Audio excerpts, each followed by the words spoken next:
بسم اللہ الرحمن الرحیم۔ السلام علیکم خواتین و حضرات، قرآن فار رمضان کی اس نشست میں میں آپ کو خوش آمدید کہتا ہوں۔ قرآن مجید کے جس حصے کا آج ہم مطالعہ کریں گے یہ سورہ مومنون میں پایا جاتا ہے۔ یہ حصہ سورہ مومنون کی آیت 57 سے شروع ہوتا ہے اور اس کے الفاظ یہ ہیں، معاف کیجیے گا، یہ آیت جو میں نے آپ کے سامنے پیش کی ہے بیسیکلی آیت 57 ہی ہے۔ اس کے الفاظ یہ ہیں کہ ان الذین هم من خشیۃ ربہم مشفقون والذین هم بربہم لا یشرکون۔ یعنی سب سے پہلی بات جو فرمائی گئی ہے ان آیات میں وہ یہ ہے کہ اہل ایمان جو ہیں، وہ لوگ کہ جو اللہ تعالیٰ پر سچا ایمان لاتے ہیں، وہ اللہ تعالیٰ کے خوف سے یا اللہ تعالیٰ کی خشیت سے ان کو لرزاں ہوتے ہیں، ان کو ڈر لگتا ہے اس چیز کا کہ وہ اللہ تعالیٰ کو ناراض نہ کر بیٹھے۔ یہ بات خواتین حضرات بہت دفعہ ڈسکس ہو چکی ہے کہ اللہ تعالیٰ کی جو ناراضی زیر بحث آتی ہے تو وہ ناراضی کا مطلب کوئی اللہ تعالیٰ کی کوئی ذاتی ناراضی نہیں ہے، کوئی ان کو پرسنل اپنی وجہ سے کسی سے ناراضی نہیں ہے، بلکہ خدا کی ناراضی ایسی ناراضی ہے جیسے والدین کی ناراضی ہوتی ہے، جیسے کسی چاہنے والے کی ناراضی ہوتی ہے۔ یعنی جب آپ اپنا نقصان کرنے پہ تلے ہوئے ہوں، جب آپ اپنے ساتھ زیادتی کرنے پہ تلے ہوئے ہوں، تو آپ کی جو چاہنے والے ہیں، آپ کے جو قریبی لوگ ہیں، وہ آپ سے ناراض ہو جاتے ہیں یہ سوچ کے کہ بھئی تم اپنے ساتھ کیا کر رہے ہو، اپنے ساتھ تم زیادتی کر رہے ہو۔ تو بالکل ایسے ہی قرآن مجید یہاں یہ کہہ رہا ہے کہ اہل ایمان جو ہیں وہ اپنے خداوند تعالیٰ کے خوف سے لرزاں رہتے ہیں۔ یعنی یہ ان کو بار بار اس کی ان کے ذہن میں یہ بات آتی ہے کہ کہیں وہ خداوند تعالیٰ کی نافرمانی نہ کر بیٹھیں، کیونکہ ان کی نافرمانی کرنے کے نتیجے میں وہ اپنا ہی نقصان کر رہے ہیں۔ یعنی خداوند تعالیٰ اگر آپ سے ناراض ہو رہے ہیں تو جیسا کہ میں نے عرض کیا کہ اس میں جو لاس ہے وہ بندے کا اپنا لاس ہے، وہ نقصان ان کا اپنا نقصان ہے۔ خداوند تعالیٰ یہ چاہتے ہیں کہ بطور بندے کے ہمارے اندر جو خصوصیات ہیں، ہمارے اندر جو کوالٹیز ہیں، اور خاص طور سے ان کا جو شعور، چونکہ اللہ تعالیٰ نے ان کوالٹیز کا ہمارے اپنے اندر رکھا ہوا ہے، ہمارے اپنی انٹیوشن کے اندر، ہمارے اپنے وجدان میں اچھائی اور برائی کا شعور موجود ہے۔ تو اللہ تعالیٰ یہ چاہتے ہیں کہ اس اچھائی کو ہم اختیار کیے رکھیں اور برائی کے بارے میں ہم متنبہ رہیں کہ یہ ہم نے اس کی طرف نہیں جانا۔ یہ وہ چیز ہے جو خداوند تعالیٰ کے تعلق کی وجہ سے انسان کو روکتی ہے کہ وہ کوئی ایسا قدم اٹھائے جس میں اس کا اپنا نقصان ہو۔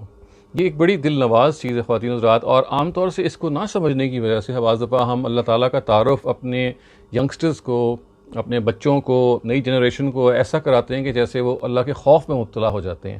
گویا کہ ہم اللہ کے ڈر کو جس انداز سے پیش کرتے ہیں اس سے ہی محسوس ہوتا ہے کہ جیسے اللہ تعالیٰ کا جو ڈر ہے وہ کسی ایسی وجہ سے ہے کہ اگر ہم نے اللہ کو ناراض کر دیا تو اللہ تعالیٰ ان کی جو ناراضی ہے وہ اپنی کسی شاید ذاتی انٹرسٹ کے حوالے سے ہے۔ تو یہ بتانا ضروری ہے کہ اللہ تعالیٰ کی جو ناراضی ہے وہ ہماری اپنی بہتری کے لیے ہے، یعنی ہماری اپنی بہتری کو چاہتے ہیں اللہ تعالیٰ کہ ہم اختیار کریں، اور اگر ہم نہیں کرتے تو اپنا نقصان کرتے ہیں، اور اس نقصان کی وجہ سے اللہ تعالیٰ ہم سے ناراض ہوتے ہیں۔ تو اس وجہ سے اس ناراضی کا صحیح تعارف حاصل کرنا چاہیے، اس ناراضی کے بارے میں ہمیں اچھی طرح سے آگاہی حاصل کرنی چاہیے کہ اس کے اندر ایک شدید محبت چھپی ہوئی ہے۔ یعنی یہ وہ ناراضی ہے کہ جو انتہائی افیکشن سے پھوٹی ہوئی ناراضی ہے۔ اس کے بعد دیکھیے الفاظ آئے ہیں کہ والذین هم بآیات ربہم یؤمنون، یعنی یہ اہل ایمان وہ ہیں جو اللہ تعالیٰ کی آیتوں پر ایمان لے کے آتے ہیں۔ یعنی گویا اللہ تعالیٰ کی جو نشانیاں ہیں، اللہ تعالیٰ کی جو آیات ہیں کائنات کے اندر، وہ جو نشانیاں ہیں وہ ظاہر ہے کہ آس پاس بھی ہمارے پھیلی ہوئی ہیں، اور وہ اللہ تعالیٰ کی وحی کی صورت میں بھی انسان کے پاس ظاہر آئیں۔ اور یہاں پہ چونکہ اولین مخاطبین کو کہا گیا ہے کہ یہ وہ لوگ ہیں کہ والذین هم بآیات ربہم یؤمنون، یعنی یہ اپنے رب کی آیات پر ایمان لاتے ہیں، ان کے بارے میں ان کا رویہ یہ ہے کہ جو ان کو اطلاع خداوند تعالیٰ وحی کے ذریعے سے دیتے ہیں اس کے بارے میں ان کو یقین ہوتا ہے کہ یہ ایک سچی اطلاع ہے، یہ ایک ایسی اطلاع ہے کہ جس میں کوئی ڈاؤٹس نہیں ہو سکتے، کوئی خلاف حقیقت بات نہیں ہو سکتی۔ اللہ تعالیٰ کے ہاں یہ جو ایک علم کی قطعیت ہے اس کے حوالے سے ان کی طرف سے جو بھی حقیقت اہل ایمان کو کی طرف آتی ہے، اہل ایمان جس چیز کو بھی اپنے پاس خداوند تعالیٰ کے ایک حقیقت کے طور پہ پاتے ہیں، ان کو اطمینان ہوتا ہے کہ یہ میرے رب نے میرے سے سچ فرمایا ہے۔ اور بارہا ہمیں اس کا تجربہ بھی خواتین حضرات ہوتا ہے نا، کہ ہم جب ایک چیز پر ایمان لاتے ہیں اور ہم دیکھتے ہیں کہ وہ سچی ثابت ہوئی ہے تو ہمارا ایمان بڑھ جاتا ہے، ہمارے اندر ایک خاص طرح کی کیفیت پیدا ہوتی ہے جس میں ہمارے، اس کو ہم کہتے ہیں نا کہ ازدیاد ایمان. You strengthen your faith when you see that things are happening according to what they were promised, and the way God has actually at times He has fulfilled our wishes and promises. تو ہمیں یہ لگتا ہے کہ جیسے we are being taken care of، اور اللہ تعالیٰ کی جو نشانیاں ہیں جو ان آیات میں بیان ہوئی ہیں وہ ان کے بارے میں ہمارا ایمان اور بڑھنا شروع ہو جاتا ہے. اور قرآن مجید کے اور مقامات پہ یہ بات تفصیل سے بیان ہوئی ہے کہ اللہ تعالیٰ کی جو یہ نشانیاں ہیں وہ انسان کے اپنے ایمان میں اضافہ کرتی ہیں، کیونکہ وہ ان نشانیوں کے بارے میں جب انہوں نے کتاب میں پڑھا، وحی کے ذریعے سے معلومات ہوئی، تو جب دیکھا کہ ایکچوئل دنیا میں بھی وہی چیزیں ہیں جو واقع ہو رہی ہیں اور اسی طریقے سے معاملات ہو رہے ہیں. دیکھیے آزمائش کی ایک بہت بڑی نشانی ہے یہ کہ جو ہمیں قرآن مجید میں بتایا گیا کہ دنیا جس اصول پہ بنی ہے وہ یہ اصول نہیں ہے کہ یہاں پہ آپ کو ہر عمل کا ریوارڈ مل جائے گا. یہ دارالامتحان ہے، یہ ایک ایسی جگہ ہے کہ جہاں پہ آپ کو آزمایا جا رہا ہے. اس آزمائش کو ہم جب قرآن مجید میں پڑھتے ہیں کہ بھئی یہ دنیا تو آزمائش کے لیے بنی ہے، اور پھر ہم دنیا کی طرف جب دیکھتے ہیں تو ایسا محسوس ہوتا ہے کہ جو کچھ قرآن نے کہا ہے وہ بالکل ہم آہنگ ہو گیا ہے کہ جب آپ اپنی خارج کی دنیا میں دیکھتے ہیں. اس لیے کہ واقعی یہاں پہ آپ کو اپنی بہت ساری اچھائیوں کا فوراً ریوارڈ نہیں ملتا، بعض دفعہ بالکل نہیں ملتا، اور بعض دفعہ تو یہ ہوتا ہے کہ اچھائی کے جواب میں آپ کو بہت سخت آزمائش پیش آ جاتی ہے. تو دیکھیے فوراً آپ کنیکٹ کرتے ہیں کہ میرے رب نے یہی اپنی کتاب میں فرمایا ہے، تو آپ کا ایمان اور پختہ ہو جاتا ہے. تو اسی کی طرف قرآن مجید جو ہے وہ ہماری توجہ دلاتا ہے کہ انسان جب اللہ تعالیٰ کی بتائی ہوئی نشانیوں پہ غور کرتا ہے تو کس طرح سے اس کی بہت ساری جو عقدے ہیں وہ کھل جاتے ہیں، اور وہ یہ محسوس کرتا ہے کہ کچھ جگہیں ایسی ہیں کہ جہاں اس کی پہنچ نہیں ہے، لیکن خداوند تعالیٰ نے اس کی وہ پہنچ کے ذریعے سے یا آگاہی کے ذریعے سے اس کی تسلی کی ہے. اسی طرح سے دیکھیے کہ اللہ تعالیٰ نے ہدایت اور گمراہی کے بارے میں ایک آگاہی دی ہے کہ خداوند تعالیٰ یہ کہتے ہیں کہ جو اپنے اندر کی ہدایت کی قدر کرتا ہے ہمیشہ وہ اللہ تعالیٰ کی طرف سے ہدایت مزید کا مستحق قرار پاتا ہے. یعنی the more you believe, the more you act upon the innate guidance that you already have, the more you will be able to benefit from God's guidance. اور یہ ہم دیکھتے ہیں، اس کا مظاہرہ بھی ہم روز دیکھتے ہیں. اور ایسا ہی ہوتا ہے کہ جو اللہ تعالیٰ، اگر آپ اللہ تعالیٰ یہ کہتے ہیں کہ اپنے اندر کے انسان کی جو ہدایت ہے وہ قدر کرے، تو جو بیرونی ہدایت ہے وہ واقعی اس کے لیے پھر سونے پہ سہاگا ہوتی ہے. وہ جسے قرآن نے کہا ہے نا کہ نورن علی نور، لائٹ اپون لائٹ. تو اس طرح سے دیکھیے ہماری جو قرآن مجید سے ایک زندہ تعلق ہے جو اس آیت سے معلوم ہوتا ہے کہ پیدا ہونا چاہیے. اور اس رمضان کے مہینے میں خواتین حضرات یہ تو ہمارے پاس ایک ایکسٹرا آرڈنری اپرچونٹی ہے کہ ہم قرآن مجید سے ایک گہرا تعلق پیدا کریں، اور یہ تعلق پھر ہمارے ساتھ رہے. یہ رمضان کے مہینے اب ہم ظاہر اختتام پر پہنچ رہے ہیں، جب یہ مہینہ ختم بھی ہو جائے اس کے بعد بھی اگر آپ کے ساتھ اور ہمارے ساتھ قرآن مجید کا یہ تعلق برقرار رہتا ہے تو اصل اچیومنٹ یہ ہے کہ قرآن مجید سے آپ کا تعلق، اس سے آپ کی محبت، وہ ساری کی ساری جو ہے وہ پورے سال برقرار رہے، وہ ہر دم برقرار رہے. آپ کو قرآن مجید سے ایسا ہی انس ہو جائے، ایسا ہی پیار ہو جائے کہ جیسے آپ ایک ارتجالن ماں کی محبت ہے یا خدا کی محبت ہے جس کو آپ الفاظ میں نہیں بیان کر سکتے. تو قرآن مجید سے بھی اگر اسی طرح کی محبت ہو جائے اور آپ اس سے ہدایت حاصل کریں، اس سے ایک تعلق قائم رکھیں، تو یہ سمجھ لیں کہ ہم نے واقعی رمضان سے بھرپور فائدہ اٹھایا. اس کے بعد دیکھیے کہ الفاظ یہ آتے ہیں کہ والذین ھم بربہم لا یشرکون، اور یہ وہ لوگ ہیں کہ جو اپنے رب سے کبھی بھی کسی کو ایسوسیٹ نہیں کرتے. یعنی وہ اپنی تمام تر حاجات کو، اپنی تمام تر توقعات کو خدا ہی کی طرف پلٹاتے ہیں. یہ اس لیے خواتین حضرات کہنا بہت ضروری ہے، اس پہ غور کرنا کہ دیکھیے انسان پہ جب کوئی مصیبت آتی ہے، کوئی پریشانی آتی ہے اور اللہ کی طرف سے کوئی ریلیف نہیں ملتی، ایسا ہوتا ہے نا کہ آپ مسلسل پریشانی میں رہیں اور آپ دعا مانگ رہے ہیں، آپ کی دعا قبول نہیں ہو رہی، یا آپ محسوس کرتے ہیں کہ جس طرح سے آپ چاہتے ہیں آپ کو ریلیف ملے، آپ کو ریلیف نہیں مل رہی، تو پھر انسان میں ایک ذوف پیدا ہو جاتا ہے، ایک ویکنس آف فیتھ آ جاتی ہے. And we tend to go to other areas, we knock at the door of other people. ہم کسی پیر کے پاس چلے جائیں گے، کسی میڈیم کے پاس چلے جائیں گے، کوئی شرک کے معاملے میں گرفتار ہو جائیں گے، کیونکہ ہمیں لگے گا کہ جیسے خدا ہم سے تعلق توڑ بیٹھا ہے. And we need someone to go to in order to recontact God.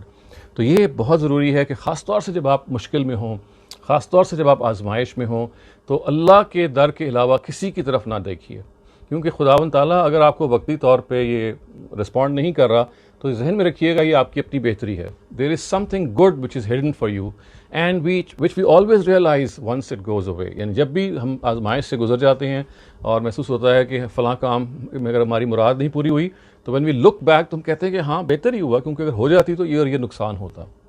تو اس وجہ سے اس زمانے میں جب یہ قرآن مجید ظاہر نازل ہو رہا تھا تو وہاں تو شرک کا دور رہا تھا. شرک واز جسے کہتے ہیں نا کہ it held sway in the Arabian society. تو اللہ تعالیٰ کو ایک ماننا از واز انتھنکیبل. لیکن آج بھی خواتین حضرات یہ چیز ہمارے اندر بعض دفعہ در آتی ہے کہ جب ہم مصیبت میں ہوتے ہیں، ہم پریشانی میں ہوتے ہیں، تو ہم خدا کے دروازے کو کھٹکھٹانے کے بجائے پھر بہت ساری اور سپرسٹیشنز میں اور توہمات میں گرفتار ہو جاتے ہیں. تو اس چیز کو اس آیت کی طرف یہ آیت ہمیں بتاتی ہے کہ you have to steer clear from these things. اس کے بعد دیکھیے کہ الفاظ یہ آئیں کہ والذین یؤتون ما آتوا وقلوبہم وجلۃ انہم الی ربہم راجعون.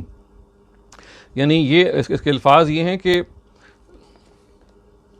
وہ ہیں جو لوگوں کو جب وہ دیتے ہیں تو جو کچھ وہ دیتے ہیں وہ اس طرح دیتے ہیں کہ ان کے دل ڈرتے ہیں کہ انہیں خدا کی طرف پلٹنا ہے. یعنی جب وہ اللہ تعالیٰ کی راہ میں انفاق کرتے ہیں تو ان کا جو دل ہے وہ لرزہ ہوتا ہے کہ ہم نے جو کچھ دے رہے ہیں یہ کوئی خدا پہ احسان نہیں کر رہے. It's not that we are doing a favour to God, it's that God has done a favour to us by providing us this opportunity to spend for his cause. یعنی یہ الٹ بات ہے کہ وہ جب دیتے ہیں اللہ کی راہ میں تو ان کا جو دینا ہے اس کے اندر کوئی فخر نہیں ہوتا، اس کے اندر کوئی بہت زیادہ ایسی سینس آف اچیومنٹ نہیں ہوتی کہ میں نے کوئی بڑا کام کیا ہے، بلکہ الٹا وہ یہ محسوس کرتے ہیں کہ یہ خدا نے ان کو ایک موقع دیا ہے کہ وہ اپنے اس مال سے لوگوں کی مدد کر سکیں. تو اس وجہ سے یہ خود ایک بہت بڑی نصیحت ہے خواتین حضرات کہ جب آپ کو یہ موقع ملے کہ آپ کسی کی خدمت کر رہے ہیں تو کبھی اپنے آپ کو اس پوزیشن میں نہ رکھیے کہ آپ ایک برتر جگہ پہ کھڑے ہیں. نہیں، اصل میں یہ فیور آپ پر کیا جا رہا ہے. You are being given this opportunity, you are being provided with this favour that you are able to spend for the cause of God. So اس وجہ سے خواتین حضرات یہ اہل ایمان کی بہت عمدہ الفاظ میں صفت بیان ہوئی ہے. یعنی الفاظ یہ ہیں کہ والذین یؤتون ما آتوا وقلوبہم وجلۃ، یعنی جو کچھ ان کو دیا گیا ہے اس کو وہ خرچتے ہیں اور ان کے دل جو ہیں اس کے باوجود جو ہیں وہ لرزاں رہتے ہیں. وہ دے آر آلویز اینکشس کہ ہم کوئی ایسا نہ ہو کہ we show off what we are spending, کہیں ایسا نہ ہو کہ we become conceited and proud کہ اچھا جی اللہ تعالیٰ نے ہمیں بہت دیا ہے. نہیں، دیتے وقت بھی جو ان کی کیفیت ہوتی ہے وہ ایک عاجز بندے کی ہوتی ہے، اس کے اندر کبھی غرور نہیں پیدا ہوتا. اور پھر ان کو اس بات کا خیال ہوتا ہے کہ انہم الی ربہم راجعون، کہ ایک دن تو انہوں نے خدا کی طرف پلٹنا ہے اور وہ اصل جگہ ہوگی انسان کی، کیونکہ اصل اکاؤنٹیبلٹی پھر وہاں ہونی ہے. جو کچھ آپ نے یہاں دنیا میں کیا، جو کچھ آپ نے انفاق کیا، جو کچھ آپ نے خدا کے لیے کیا، کیا وہ شو آف تھا، کیا وہ بہت سنسیئرلی آپ نے کیا، یہ سب چیزیں تو دنیا میں چھپی رہ سکتی ہیں. تو اللہ تعالیٰ کہتے ہیں کہ آپ ان سارے مقدمات کے باوجود one day you will get to know what you did, how sincere you were in your endeavors. کتنے آپ پیور تھے، کتنے زیادہ آپ کی جو باتیں تھیں وہ فوکس تھیں اور صرف خدا کے لیے تھیں. تو اس وجہ سے ہمیں یہ کوشش کرنی ہے خواتین حضرات کہ اچھے عمل ہم جب کریں تو ہمارا مقصد کسی کو دکھانا نہیں ہونا چاہیے. ہمارا مقصد صرف خداوند تعالیٰ کو دکھانا ہے، اور ہمارا مقصد صرف یہ ہونا چاہیے کہ وہ نیکی، اگر یعنی کوشش کرنی چاہیے کہ وہ نیکی ہمارے اور خدا کے درمیان رہے. تو جتنا زیادہ آپ نیکی کو چھپائیں گے اس طرح کے معاملات میں کہ وہ آپ کی اور خدا کے درمیان رہے گی، اتنا زیادہ you will feel spiritually elevated. کیونکہ وہ چیز جب آپ خارج میں بیان کرتے ہیں تو اٹ لوزز اٹس امپیکٹ. وہ لگتا ہے کہ جیسے اس کا آپ کو دنیا ہی میں کوئی صلہ مل جائے گا یا لوگ آپ کی تعریف کریں گے.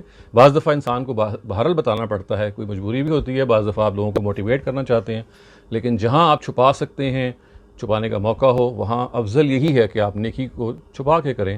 And let it remain between you and your God. اس کے بعد دیکھیے الفاظ یہ بیان ہوئے ہیں کہ اولئک یسارعون فی الخیرات وہم لہا سابقون. یہی لوگ ہیں جو بھلائیوں میں سبقت کر رہے ہیں اور وہ ان کو پا رہے ہیں، اور ان کو پا کر رہیں گے. یعنی یہ پھر اس کو ایک لحاظ سے بشارت دی گئی، ایک لحاظ سے خوشخبری دی گئی کہ جو لوگ یہ کام کر رہے ہیں تو وہ اصل میں نیکی میں سبقت وہ کر رہے ہیں. یعنی جو الفاظ ہیں اس کو آپ غور سے دیکھیے کہ اولئک یسارعون فی الخیرات، یعنی یہ وہ لوگ ہیں کہ جو نیکی اور بھلائی کی راہ میں سبقت کر رہے ہیں. They are taking the lead, اور وہ ان کو پا کر رہیں گے. یعنی مطلب یہ ہے کہ آپ اگر نیکی کو اس انداز سے کریں کہ اس میں سنسیریٹی ہے، اس کے اندر کوئی بناوٹ نہیں ہے، اس کے اندر کوئی پرسنل انٹرسٹ یا گین نہیں ہے، خدا کے لیے ہے، تو کہا جاتا ہے کہ اصل میں یہ وہ کمپٹیشن ہے کہ جس کو ہم سب کو جس میں انٹر کرنا چاہیے۔ قرآن مجید نے ایک اور موقع پہ کہا ہے نا کہ وفی ذالک فلیتنافس المتنافسون، کہ اصل کمپٹیشن پھر یہ ہے۔ ہم بہت سارے کمپٹیشنز میں اپنے آپ کو رجسٹر کراتے ہیں، انٹر کرتے ہیں، بہت ساری چیزیں ہیں اور اچھی بات ہے، یعنی ورلڈلی اچیومنٹس میں انسان کمپیٹیٹیو ہوتا ہے، دیٹس اے گڈ تھنگ، لیکن اصل جو کمپٹیشن ہے وہ یہ ہے کہ آپ اچھائی میں کتنے زیادہ دوسرے سے سبقت لے کے جا رہے ہیں۔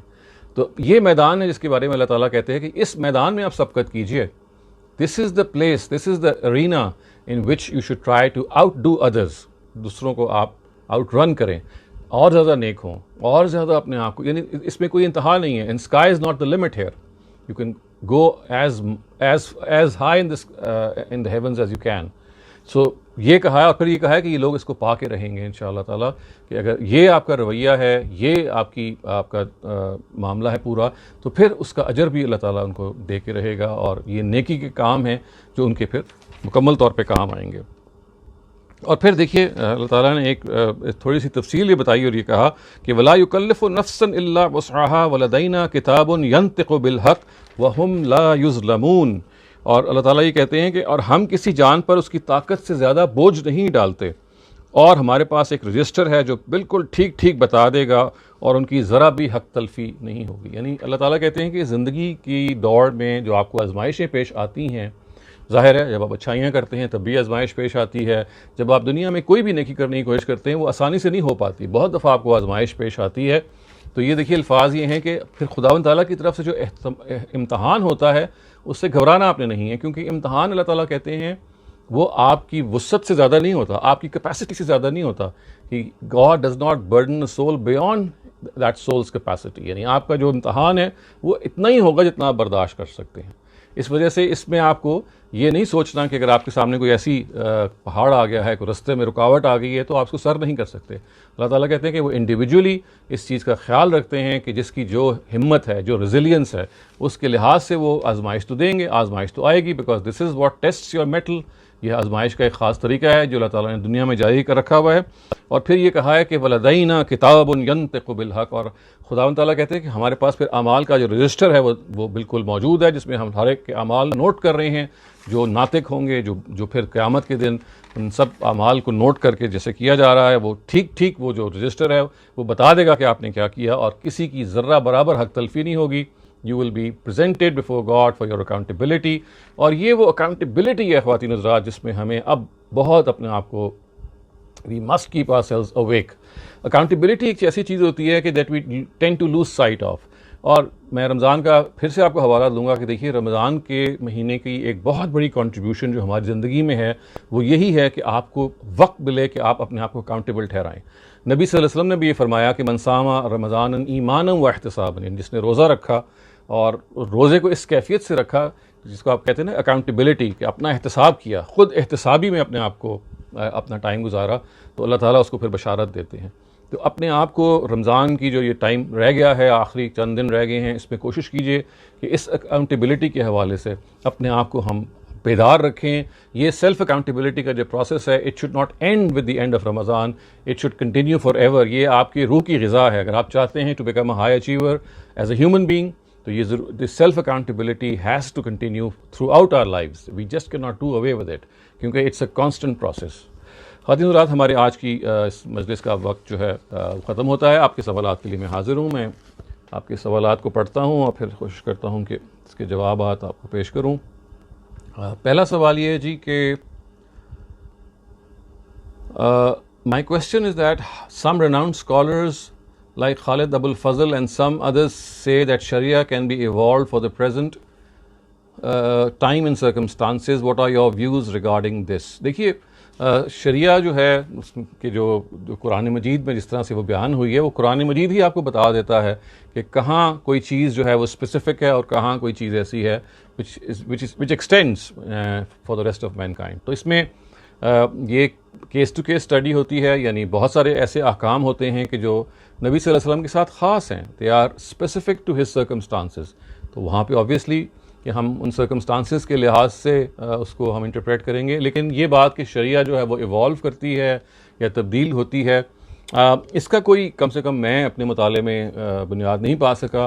غلط ہو سکتا ہوں، لیکن جہاں تک مجھے سمجھ میں آئی ہے وہ یہ ہے کہ شریعت بہرحال جو ہے وہ ایک کانسٹنٹ چیز ہے. البتہ شریعت کو سمجھنا ضروری ہے کہ شریعت ہے بہت مختصر، اس میں پرنسپل گائیڈ لائنز دی ہوئی ہیں. ان پرنسپل گائیڈ لائنز کے تحت جو آپ سسٹمز بنا سکتے ہیں they can evolve all the time. So I would say کہ instead of the Sharia, the principles, Sharia is a set of principles. لیکن اس set of principles میں جو system بنے گا that can always be evolving because the application of principles varies from person to person, society to society and era to era. تو یہاں تک تو بات بالکل ٹھیک لگتی ہے، لیکن بذات خود آپ یہ کہیں کہ پرنسپلز چینج ہو جائیں، سو آئی ڈونٹ تھنک کہ اس کی کوئی مثال میرے سامنے ہے جس کو میں آپ کے سامنے پیش کر سکوں. شریعت پرنسپلز اس کے ایٹرنل ہیں، اس پہ جو سسٹم بنے گا وہ فلیکسیبل ہے، and that is something which can always be regarded as evolving. سوال ہے جی کہ ہاؤ کین وی جج whether a problem is an آزمائش اور اے پانشمنٹ. وی کین نیور جج کہ ویدر پرابلم از این آزمائش اور پانشمنٹ. یہ خداوند تعالیٰ کے ہی پاس اس کا علم ہے. ہاں البتہ یہ ضرور ہوتا ہے کہ ہم بعض دفعہ اپنی کوتاہیاں ہمارے سامنے ہوتی ہیں تو ایک بندہ مومن کے ذہن میں یہ آتا ہے کہ شاید یہ اگر فلاں کام ہو رہا ہے یا فلاں میں آزمائش میں آ گیا ہوں تو ہو سکتا ہے کہ میری اس میں کوتاہی ہو. تو یہ آپ کی اپنی ایٹ ٹائمز ایمانی کیفیت میں آپ یہ محسوس کرتے ہیں کہ دیکھیے، اور یہ بعض دفعہ آپ کو انٹیوٹیولی پتہ چل جاتا ہے کہ دیکھیے میں نے فلاں غلط کام کیا، اس کا فلاں مجھے فوراً میرے سامنے اس کا نتیجہ آ گیا، تو آپ خود کنیکٹ کر لیتے ہیں. لیکن you can never be certain, اور اس وجہ سے اس کو کبھی بھی یہ نہیں رکھنا چاہیے کہ جو بھی آزمائش آتی ہے وہ لازماً پنشمنٹ کی وجہ سے آتی ہے یا لازماً اس کے فلاں وجوہات ہیں. نہیں، اللہ تعالیٰ نے یہ بتا دیا ہے کہ آزمائش کی مختلف حکمتیں ہیں. ایک حکمت تو یہی ہے کہ اللہ تعالیٰ یہ ٹیسٹ کرنا چاہتے ہیں کہ بھئی اچھے حالات میں تو ہم سب اچھے بیہیو کرتے ہیں، کیا برے حالات میں بھی ہم خدا کا شکر ادا کرتے ہیں یا نہیں کرتے. پھر آزمائش ایک اور وجہ یہ ہوتی ہے کہ خداوند تعالیٰ آپ کو جو سخت حالات ہیں اس سے آپ کے اندر ٹفنس پیدا کرنا چاہتے ہیں، ریزیلینس پیدا کرنا چاہتے ہیں. ایسا نہیں ہے کہ جب بھی whenever we pass through circumstances which are adverse, which are not conducive, so when we come out of such circumstances we are stronger than before. ایسا ہی ہے نا کہ ہم پہلے سے مضبوط ہو جاتے ہیں، پہلے سے we have certain latent abilities which now are above the surface. یعنی بہت ساری صلاحیتیں ہوتی ہیں جو عام حالات میں they are of no use to you because they are below the threshold. لیکن آزمائش میں یا کرائسس ٹائم میں وہ جو لیٹنٹ abilities ہیں they come to the surface and they actually make you realize that you have some other abilities about which you were not aware of till that time.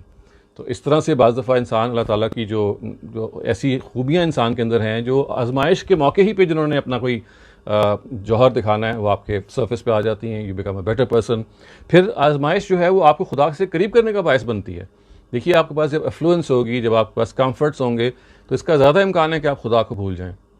لیکن آزمائش کیا کرتی ہے کہ آپ کو خدا کو بھلاتی نہیں ہے because you tend to connect to God more when you're passing through these straitened circumstances. اور یہ وجہ بھی ہوتی ہے جو بعض دفعہ اللہ تعالیٰ جو ہیں آپ کی جو دنیا میں آپ نے غلطیاں کی ہیں اس کی دنیا میں سزا دینا چاہتے ہیں.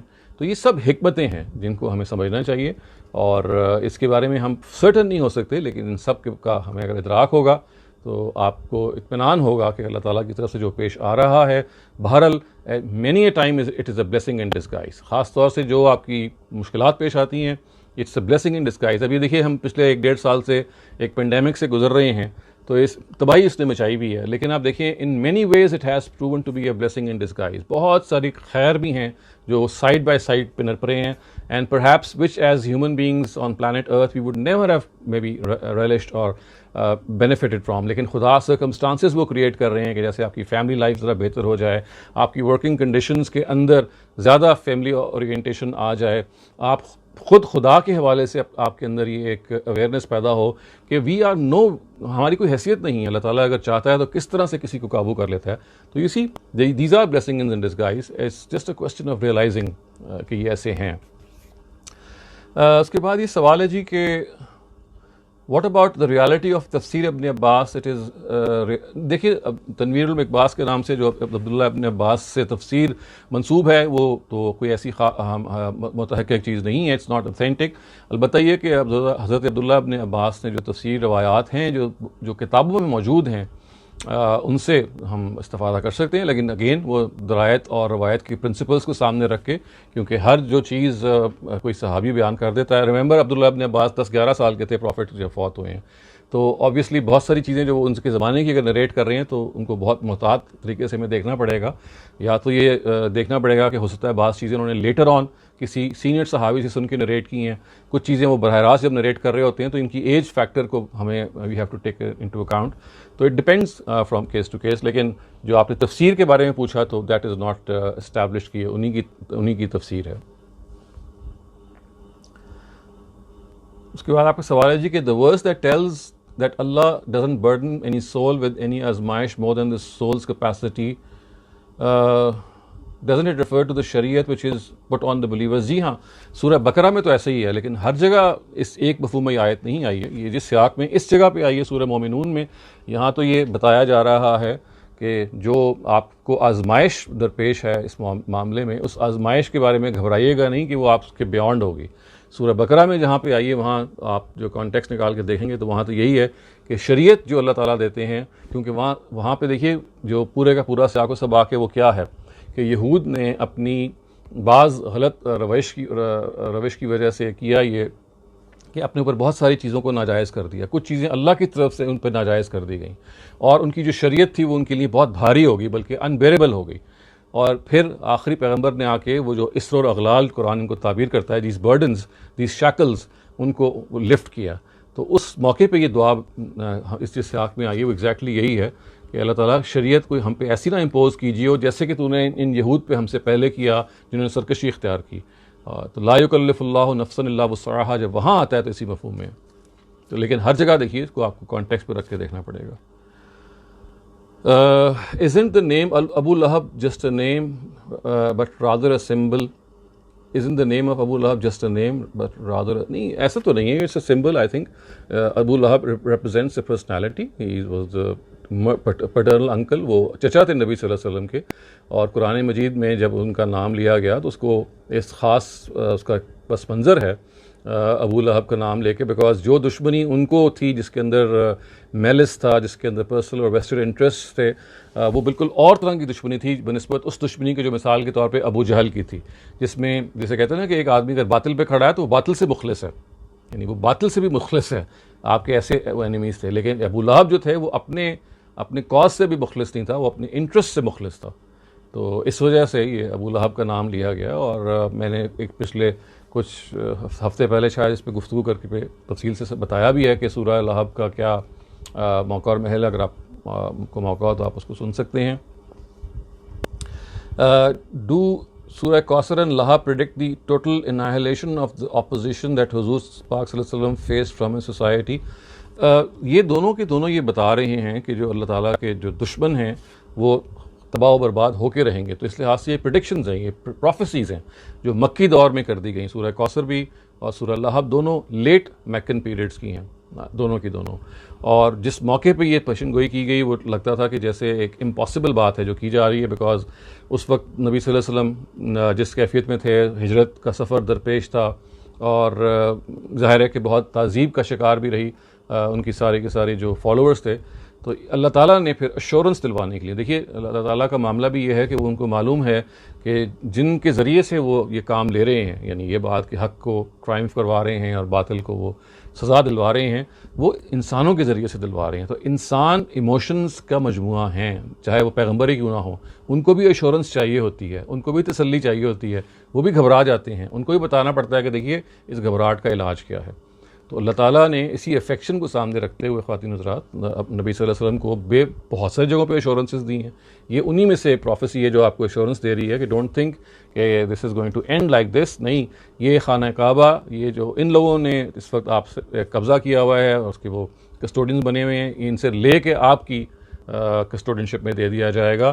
اور یہ بات کہ جو اس وقت لگ رہا ہے کہ دشمنی کا جو زور ہے وہ اتنا اسٹرانگ ہے کہ جیسے دیر از نو ون ٹو ہیلپ ہم آؤٹ، ایک دن آپ کے پاس یہ لوگ جو ہیں بالکل ختم ہو جائیں گے. یہ آپ کو تانا دیتے ہیں کہ آپ کے پاس آپ کی جو دعوت ہے یا جو آپ کی پریچنگ ہے اس کا کوئی نتیجہ نہیں نکلے گا. انفیکٹ بات الٹی ہے، یہ جس دین پر اس وقت جس کو وہ فالو کر رہے ہیں وہ ختم ہو جائے گا. تو اس لحاظ سے آپ یہ دیکھیے کہ یہ نبی صلی اللہ علیہ وسلم کو ایک ایشورنس ہے جو which has been sounded to him. یہ سوال ہے جی کہ جو اپنے پروردگار کی آیتوں پر ایمان رکھتے ہیں، ہیئر ڈز دا آیت مین ٹیکسٹ آف دا قرآن اور ادر نشانیز آف گاڈ؟ جی دونوں ہی مراد ہو سکتی ہیں، یعنی نشانی، چونکہ آیات سے مراد نشانیاں ہیں، وہ آیات آبویسلی نشانیاں میں ایک بہت بڑی نشانی ہے جو کائنات میں نشانی ہے، اور ایک وہ نشانی ہے جو یعنی یہ جو قرآن مجید کی جو آیتیں ہیں یہ اللہ کی نشانیاں ہیں۔ تو اس وجہ سے یعنی قرآن مجید میں جہاں جہاں یہ آیا ہے سیاق و سباق کے لحاظ سے اس کو دیکھ سکتے ہیں۔ بعض جگہ پہ یہ واقعی قرآن مجید کی وحی کے لیے آیا ہے، یہ قرآن کی آیات کے لیے آیا، اور بعض جگہ پہ یہ اس مفہوم میں آیا ہے کہ یہ خداوند تعالیٰ کی جو کائنات کے اندر نشانی ہے، اور بعض جگہ ایسا بھی ہوتا ہے کہ دونوں مفاہیم کو سمیٹ لیا جاتا ہے۔ تو it depends on the context once again.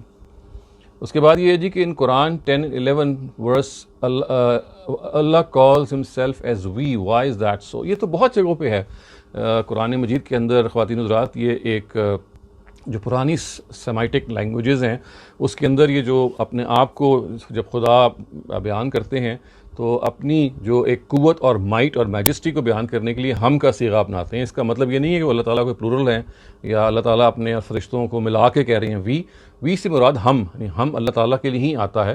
اور یہ بہت ساری زبانوں میں ایک ادب کا بھی پہلو سے نکلتا ہے کہ آپ ہم بولتے ہیں۔